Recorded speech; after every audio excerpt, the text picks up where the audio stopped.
भारत में दिन ब दिन बढ़ती कोरोना मरीजों की तादाद में इजाफा होता जा रहा है, जिसके चलते मुरादाबाद में भी मरीजों की तादाद एक साथ 19 हुई, जिसमें एक दिन छोड़कर 2 की मौत हो गई। मौत का आंकड़ा बढ़ने से स्वास्थ्य विभाग से लेकर जिला प्रशासन तक में हड़कंप मच गई।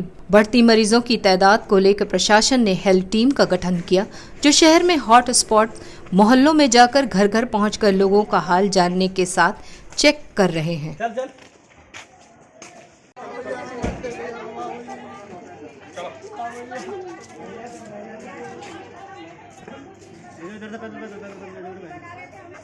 जो है बहुत टाइम हो गया था ये, और ये एकदम से इन लोगों ने जोर लगाया, इधर से भी चारों तरफ से पत्थर रोड़े बरसानी, गाली देनी, पत्थर रोड़े बरसानी शुरू कर दी।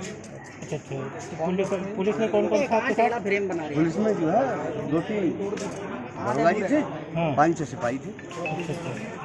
नागफनी थाना क्षेत्र में हुई घटना को लेकर शहर के उलमाओं ने गहराई से लेते हुए मौके पर पहुंचे, जिसे शहर इमाम सैयद मासूम अली आज़ाद अलावा इलाके के मुअज्जिम लोग भी मौजूद रहे और वहां मौजूद लोगों ने समझाया, जिसके बाद क्वारंटाइन करने के लिए को कोरोना से हुई मौत सरताज के घर पहुंची डॉक्टरों की टीम ने परिवार वालों को अपने साथ ले गई। वहीं शहर सैयद मासूम ने आज़ाद रक्षा क्षेत्र शासन से प्रशासन की अपील की। चल।